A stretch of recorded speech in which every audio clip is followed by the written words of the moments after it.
La parole est maintenant à Monsieur Gabriel Amar pour une question à Monsieur le ministre de la Transition écologique et de la cohésion des territoires. Merci, Madame la Présidente.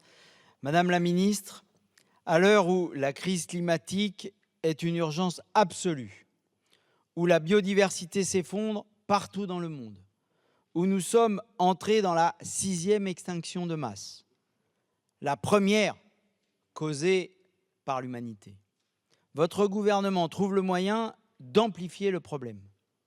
L'État ordonne, la Compagnie nationale du Rhône s'exécute et doit construire un énième barrage hydroélectrique sur le Rhône entre les départements de l'Ain et de l'Isère, nommé Rhonergia.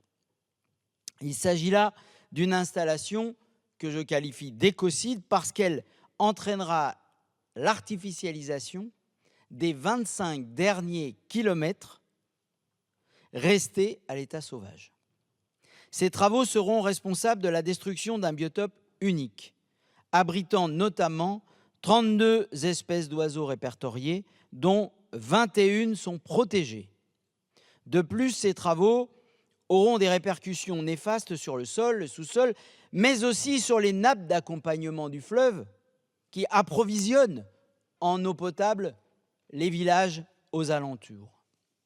L'autre conséquence, c'est le risque de contamination de l'eau potable de toute la métropole de Lyon, de Villeurbanne et des autres communes, puisque ce projet va brasser des polluants éternels, des PCB.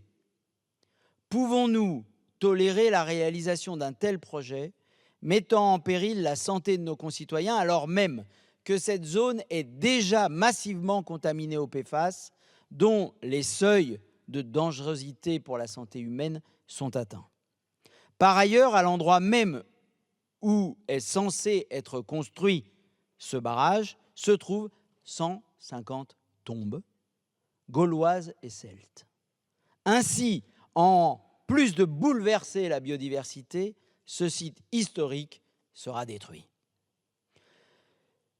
Madame la ministre, l'urgence est aujourd'hui à la sobriété.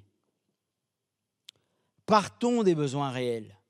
L'heure n'est plus à la croissance sans fin dans ce domaine comme dans tant d'autres.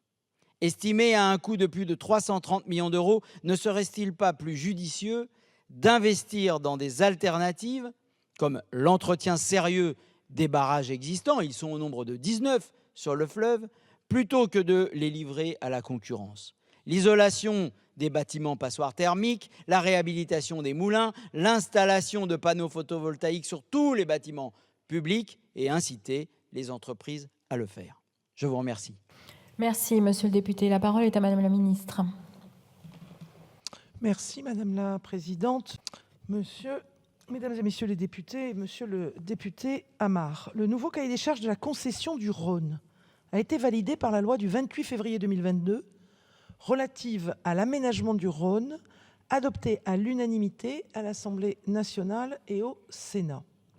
Celui-ci prévoit l'étude et, le cas échéant, la réalisation d'un nouvel aménagement hydraulique sur le Rhône en amont de la confluence avec l'Ain d'une puissance maximale brute de l'ordre de 40 MW.